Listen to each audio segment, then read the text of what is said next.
So I have the pleasure this morning of introducing our second keynote speaker. Why don't you come up, Shawn Graham? Dr. Shawn Graham is a full professor in the Department of History at Carleton University. He teaches and researches in a variety of areas in the digital humanities, digital history, and digital archaeology. Have I said digital enough? That's great. You're at the right conference, Shawn. My mom thinks I do telephone. Long tired of assigning and reading essays, Shawn has used variations of the un-essay in his teaching. Seeing the engagement and fun his students were having, he longed for a venue where he could frame his own research similarly.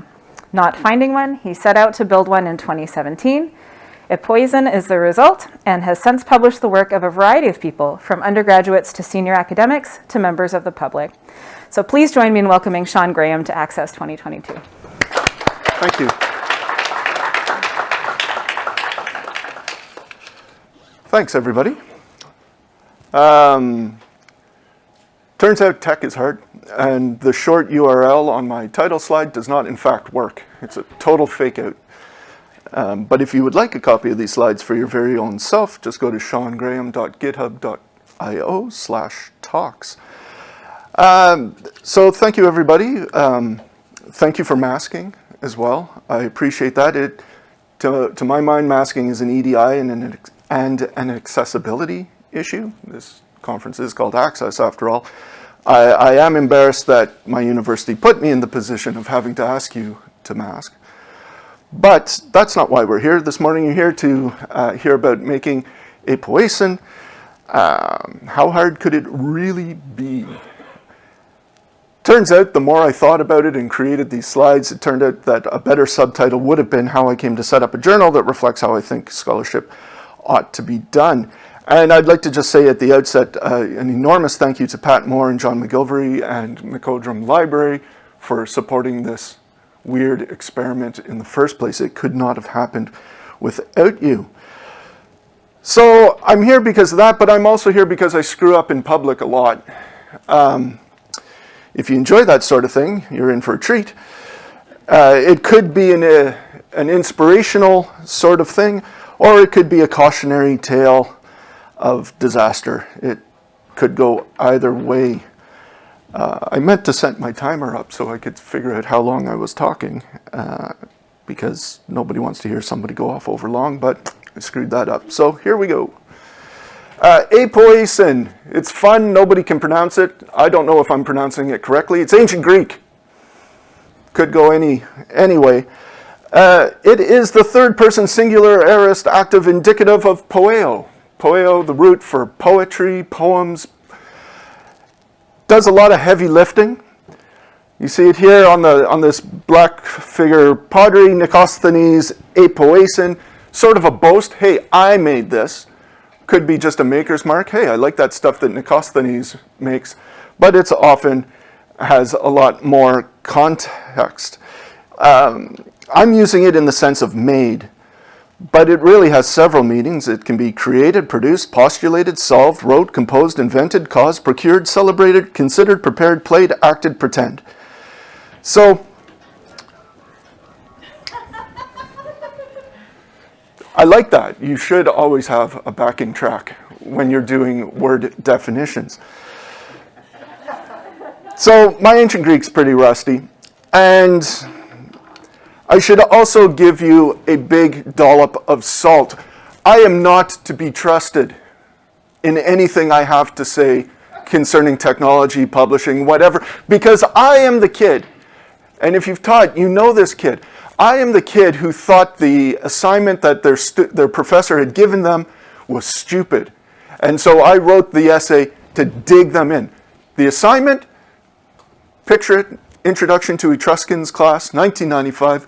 Go out onto this new web thing and create an annotated webography of all of the sites that you can find concerning the Etruscans. So I duly went to the computer lab, fired up Alta Vista, typed in Etruscans, and the first result was the Sex Communist Manifesto. And so I duly wrote the essay that started with, "This so-called World Wide Web will never be of any use to academics." Punt.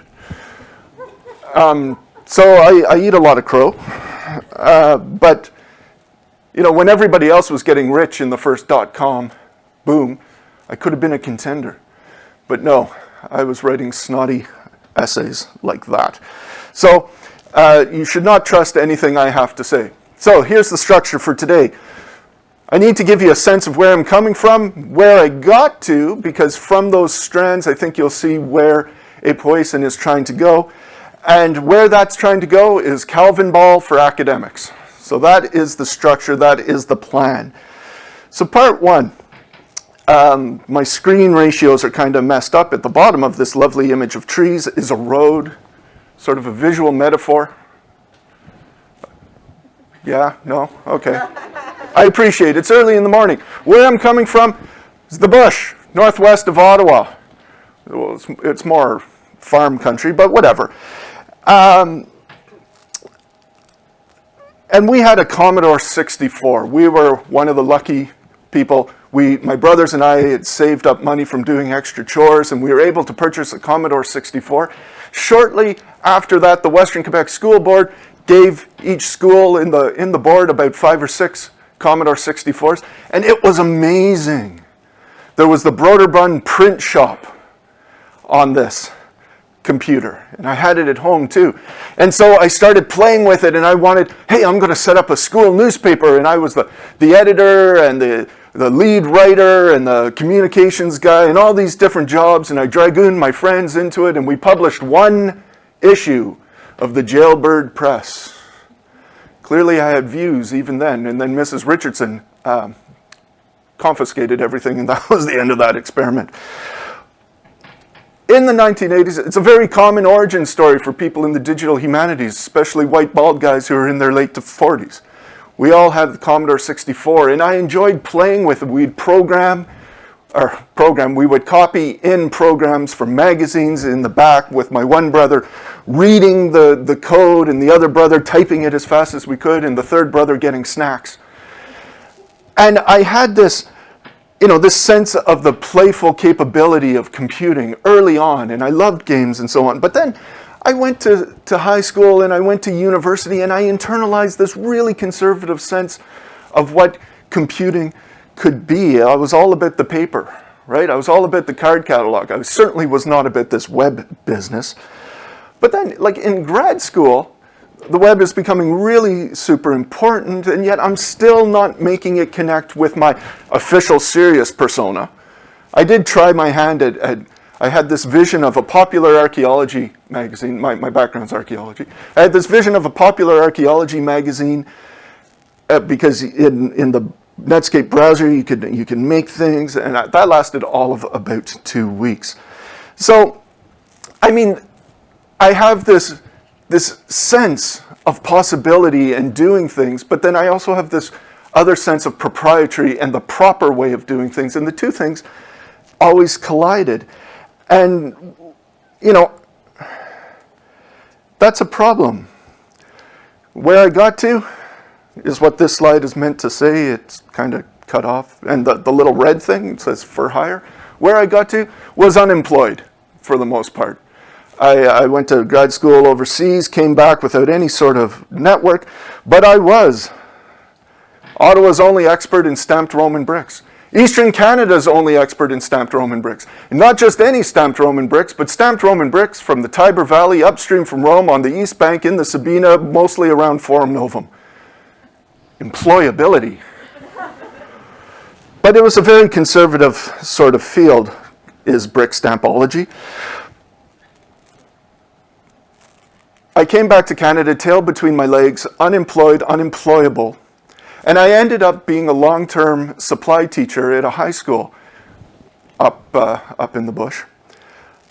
They hired me to teach computers, which is kind of ironic. And not just any sort of computers, but rather PowerPoint, Excel, and Word. I was to create office drones. That was my role. But at the same time, I was trying to hold on to my identity as an archaeologist. I couldn't let all that time and energy be for naught. And I turned to the web and I started finding little bits of data that people had put online, little bits of programming, and I got really into agent-based modeling because there was a package that was meant for high school students, and it was just about, I had just enough ability that I could almost make sense of that. So I started playing around with that, and like virus on a network was one of the models, and I started teaching my class this stuff too, until I got my knuckles wrapped and was told to only teach PowerPoint. So I tried to pretend to be an academic. I held on to that academic identity by blogging at electricarchaeology.ca.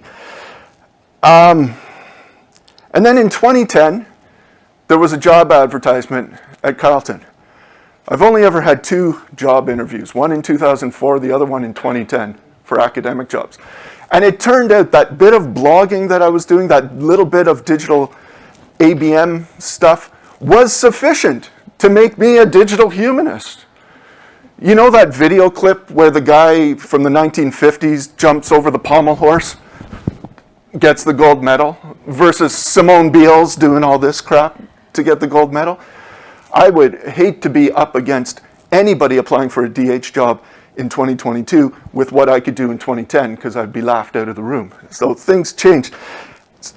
And the point of that is that my imposter syndrome was through the roof. I didn't know how to be an academic. I didn't really know what DH was. I didn't know what public history was. I was flying blind.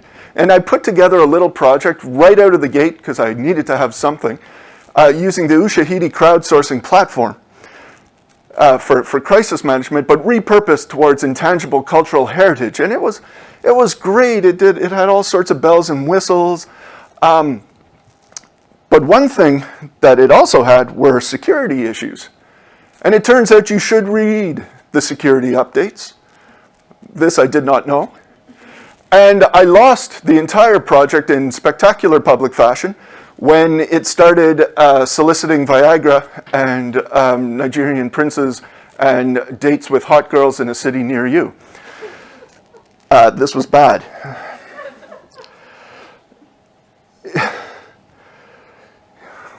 What do you do with a dead project?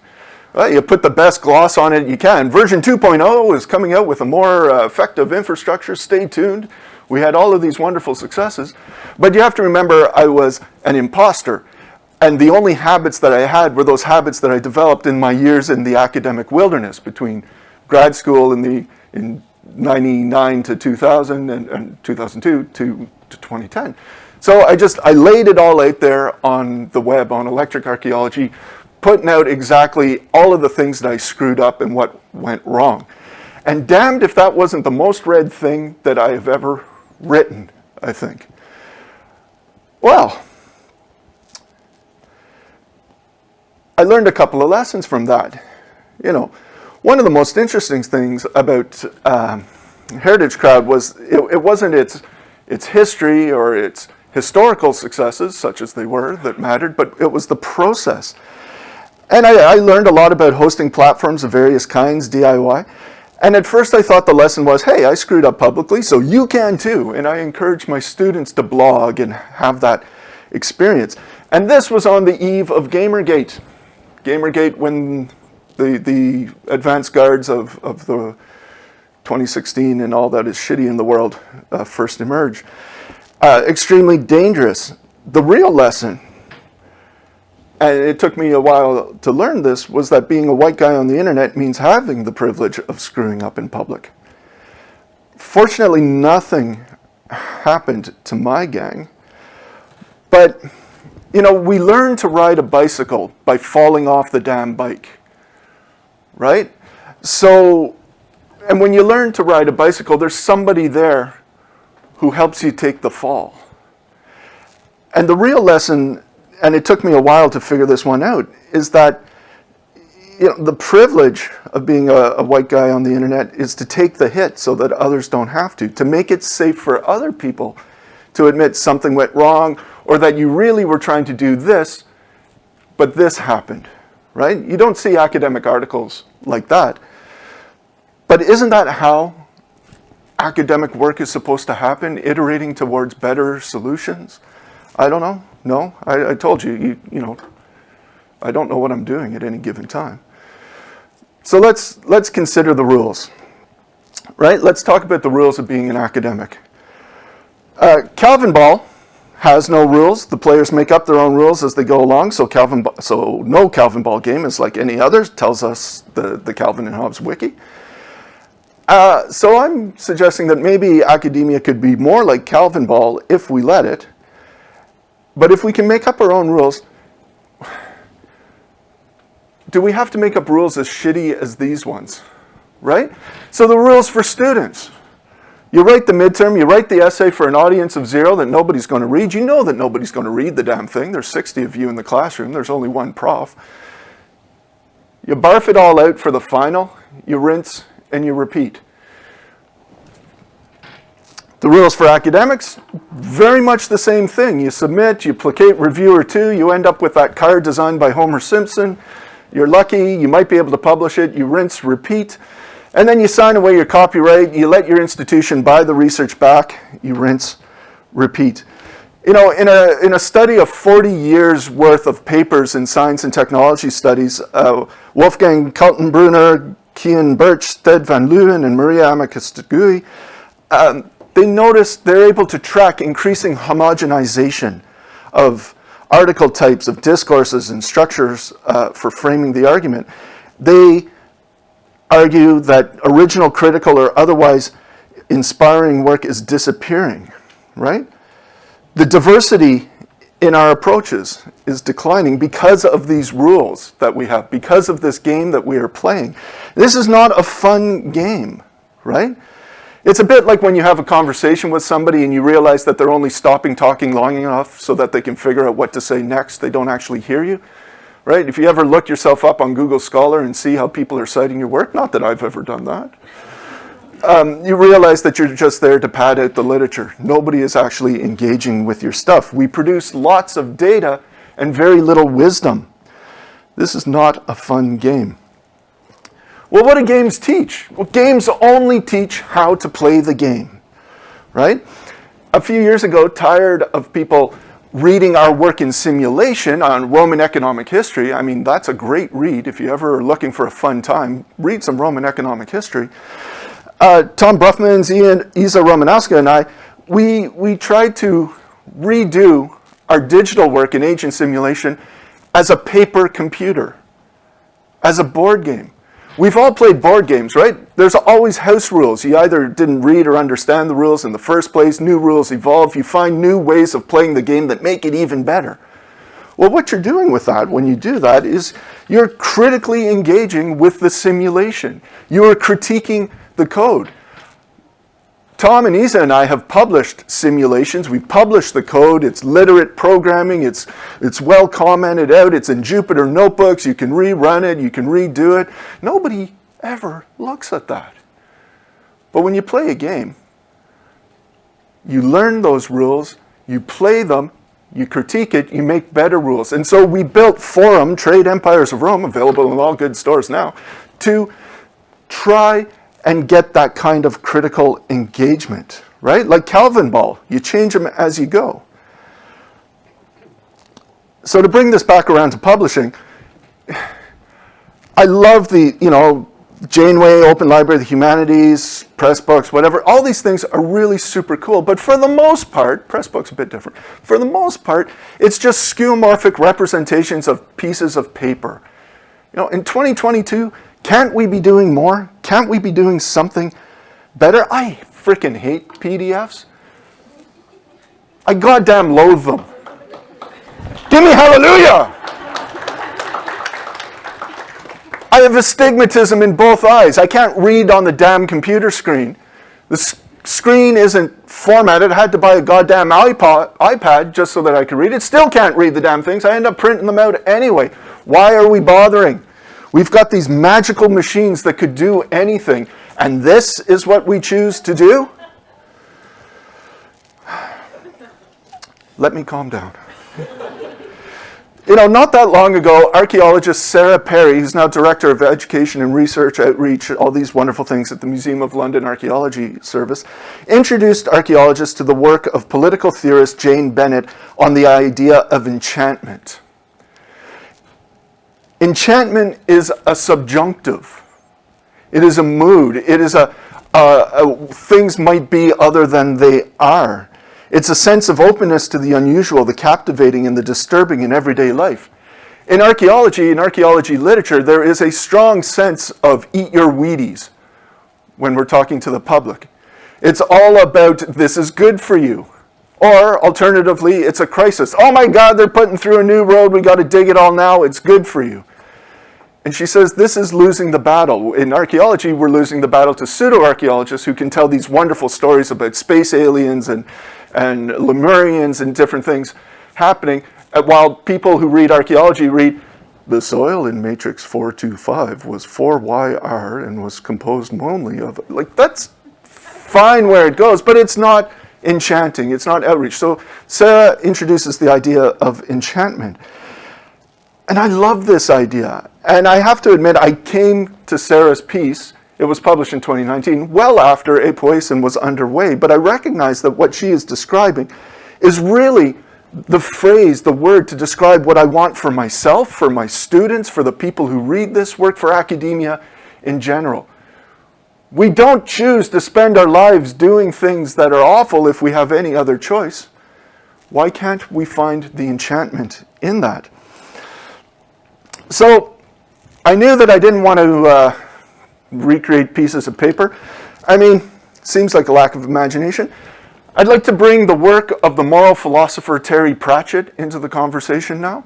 In his evisceration of organized religion in the treatise Small Gods, there is a theologian speaking, and the theologian writes, around the God there forms a shell of prayers and ceremonies and buildings and priests and authority, until at last the God dies, and this may not be noticed. What's our God here? We have this whole rotten carapace around our mission, which is to find things out and tell people about it. We have these monstrous structures, boxes, REFs if you're in the UK, all of this crap. Until at last the God dies and this may not be noticed. I don't want to work in that kind of world. So with Epoiesen, I wanted a place where I could publish the scholarly thinking, where you could take advantage of these, amazing computer things that can simulate so many different things. I wanted a place where conversations started rather than where research went to die. I didn't give a shit about where you were coming from. And it had to be something that I could technically support. Internet Archaeology has been publishing since 1996 online. I asked Judith Winters, the editor, how they do things. And this is really cool. This was the model that I wanted. Look up Internet Archaeology. But I couldn't support this. Remember Heritage Crowd. Remember Heritage Crowd and how it died. And I also had $0. It is hard to do things with $0. But nevertheless, we still can. We can DIY our way out of this shit. So I knew that I didn't want to do traditional gatekeeping and peer review. I wanted to expand what counts as scholarship. I didn't want to be part of the ecosystem of ad tracking. Sensible financial planning, yeah, I could use some money. So far, we have over 50 articles. It's just basic markdown pumped through the Hexo template. Why Hexo? Because I couldn't handle Jekyll. The people who support Hexo tend to write in Chinese. I have no idea what the documentation says. This was probably not the best choice. But I did figure out how to put hypothesis in to enable collaborative reading. I do keep the source files in a GitHub repo, which apparently is in their Arctic repository, so that kind of counts as preservation, maybe. We do an annual end-of-year paper version for that authentic smell for people who need page numbers, courtesy of the digital press at the University of North Dakota.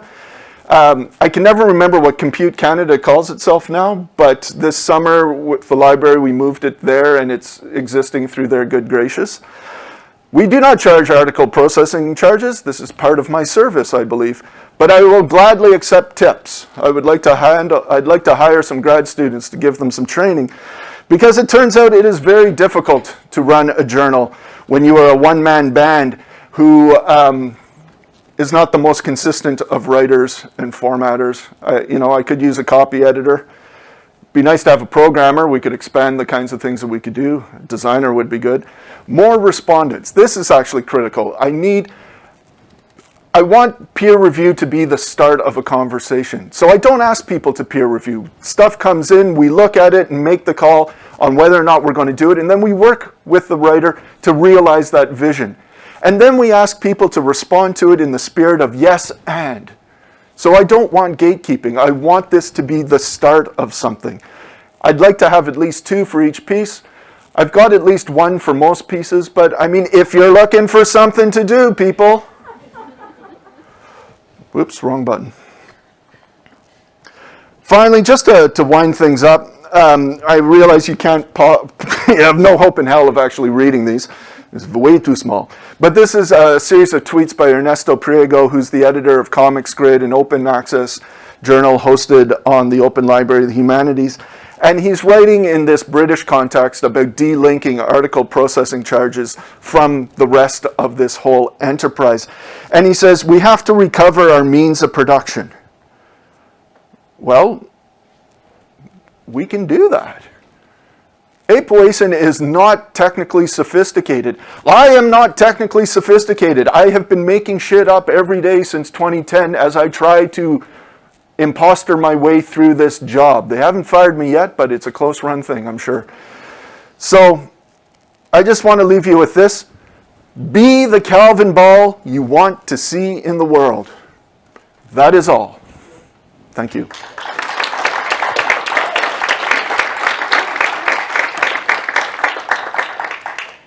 How was that for time? That was speedy in a good way. We've got lots of time for questions. Oh no. Yay. Yay! It's good. So what happens is the people online will go to slido.com. They'll start asking us questions, and then we'll see them on the screen right here. And people in the room should also be going to slido.com and writing in their questions, so everybody can see them. And we just kind of wait. Cool. Yeah, it's good. I figured nobody ever got mad at a talk that was shorter than... I may have forgotten critical details. Connective tissue. Shawn, what kind of stuff do people post, and like what kind of content have you got? We have a number of games, critical games on the nature of history, on the nature of publishing, on the Melian dialogue, Thucydides.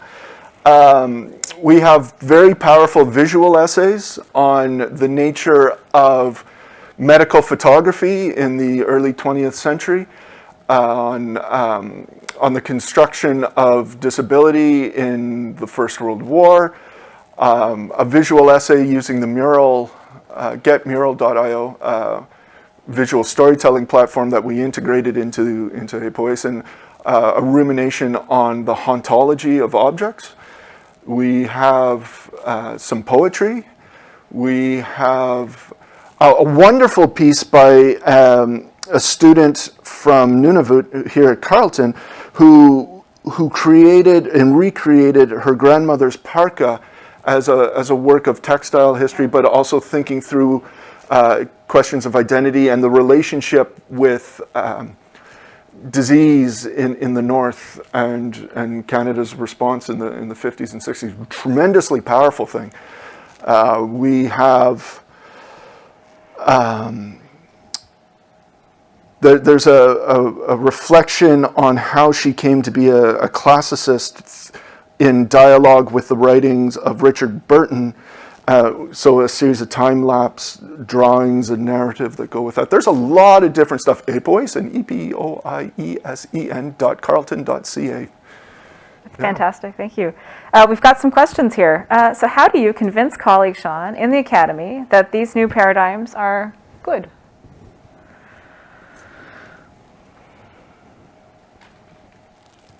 That's a good question.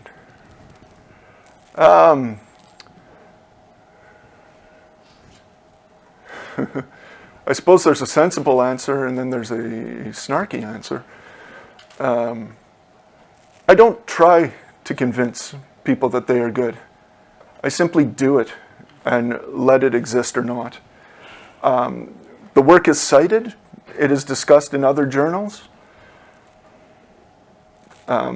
Yeah, that's a really good question to start the morning off, and I don't have a good answer, but the work itself, I think, speaks for itself. When you look at what's on there, my ability to catch typos aside, all of these are very profound ways of rethinking through lots of different paradigms about how we do history or how we do archaeology or how we communicate it. So the work stands or falls on its own, I think, and it doesn't necessarily need me in the background writing about it. It occurs to me that I've never formally written an academic piece about what we talked about here this morning. That would probably be a useful thing to do. What license is the journal having? Great question. So that was a point that I meant to raise, but I didn't. I talk with each author and we talk through what license they want to have on the piece.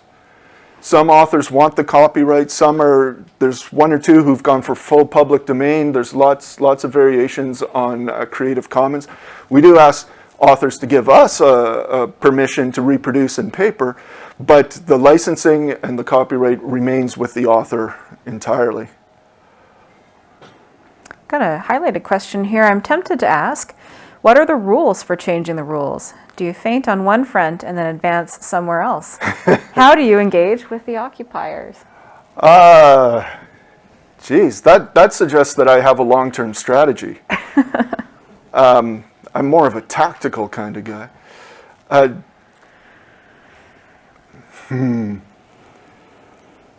When I was talking about the privilege of being a white guy on the internet, I guess that speaks to this in a way, because I can sort of blunder forward in the knowledge that a lot of things will be forgiven if they don't work properly. That's not a good answer, but do I faint on one front and advance somewhere else? I just kind of keep moving until I hit a wall that I can't go around. I try not to go directly through. It's easier to just go sideways. I tell students, go for the low-hanging fruit. There's so much out there. You don't have to do things the way that everybody else is doing. If you're the first person out there doing something, it can't be wrong by definition because you're the first person out there. Is that a sensible answer? I'm not sure. This is sort of related. How do you personally draw the line between investment and abandonment of a new tool? That's good. I have the attention span of a goldfish. So I spend a lot of time playing with lots of different stuff.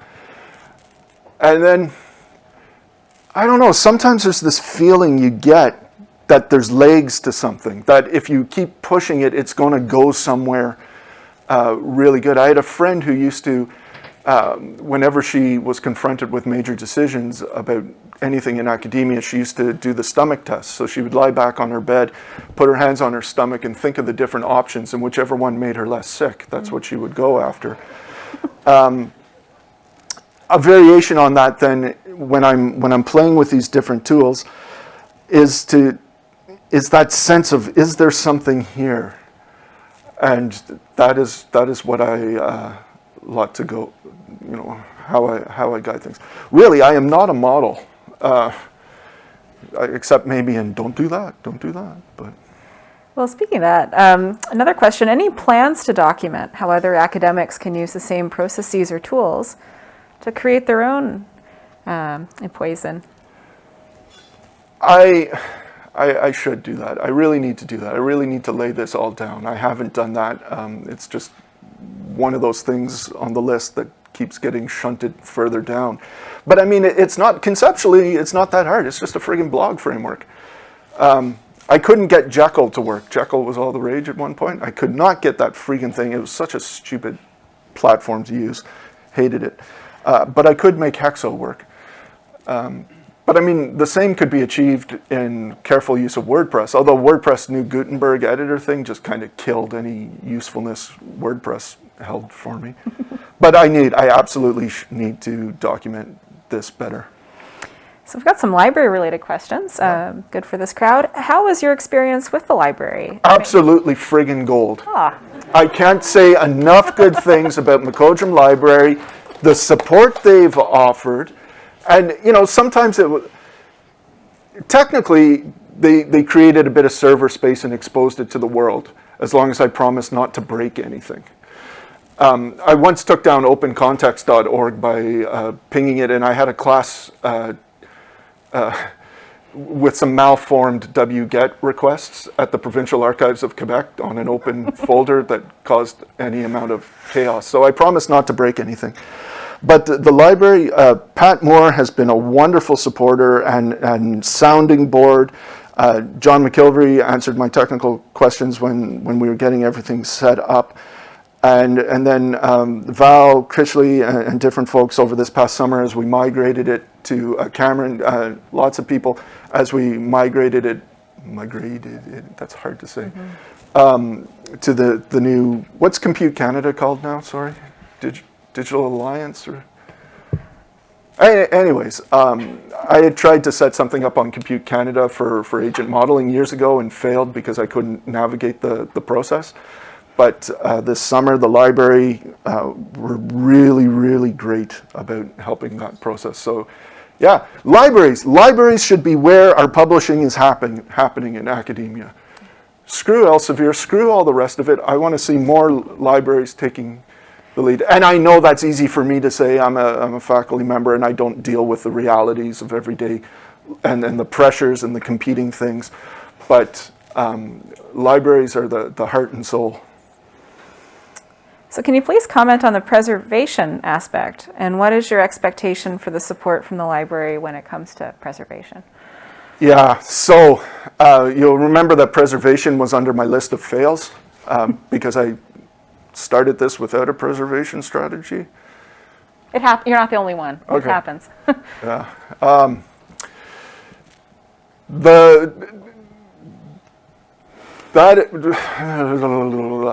I have not had any discussions with the library around the preservation aspect of things, but because these are fundamentally text files, just text files, they're future-proof, they can be read by anything going into the future. There's a bit of Markdown, sometimes a bit of HTML. The library does have Dataverse, that could be something. Right now, all of the source files are in a repository on GitHub, which is not preservation. Maybe I'll dump it all into Zenodo. Thank you, Anonymous. Compute Canada equals Digital Research Alliance of Canada. Thank you, I couldn't get that out. So yeah, my preservation strategy is open for suggestions. If anybody has ideas, you can put them in Slido. No, seriously, give me a dingle. It is a problem. And I mean, it's a function of being a one-man band too, right? It would be better if there were more of us involved, but that would also increase the complexity and dilute the purity of my vision. But no, sorry, that was just a. So you mentioned some downsides, let's say, to PDFs.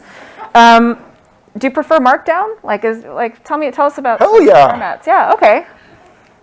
PDFs are such an enormous pain in the ass. Don't get me started on forms for PDF, security for PDFs, embedding 3D inside a PDF. No. Stop futzing about with the skeuomorphism. That's good, yeah. Yeah. No, I like Markdown. Markdown is just the same crap I was always doing in my emails anyway. So it's just a text file. And I try and teach my students to write stuff in Markdown. And some of them get it, but then they forget about the extra spaces to differentiate paragraphs. So I get these walls of text every once in a while. And then I sometimes get them submitting PDFs of Markdown documents, which is kind of missing the point, which says more about my teaching than perhaps I would like. Do you use Obsidian for Markdown editing? Do you like it? Oh, okay. Obsidian, that's a whole other talk.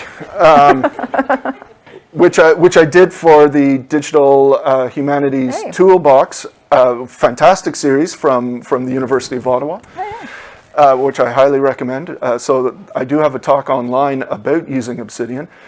I like Obsidian for personal knowledge management. I try to, in my own research, this is another case of do as I say rather than what I do. I try to keep atomic notes. I try to keep one thought, one idea per note, and then let the connections percolate up through that, because I find with my research students, we have one Obsidian vault for all of our research on different projects, and we wrote a paper this summer that the actual writing of the first draft took 30 minutes. We had 8,000 words because we were able to pull all of the different notes and ideas together and then just write the connecting tissue. I love Obsidian for that. I don't like it for writing in Markdown because it now does this automatic preview thing that changes it. I like just the clean Markdown. So I often just work in Sublime Text, and I use Obsidian for the larger perspective on the interlinkage of notes and ideas and so on. But firmly like Obsidian. If you're interested in Obsidian, resist the temptation to install a whole bunch of plugins right off the bat. Just use the vanilla version until you get the hang of one note, one file per thought.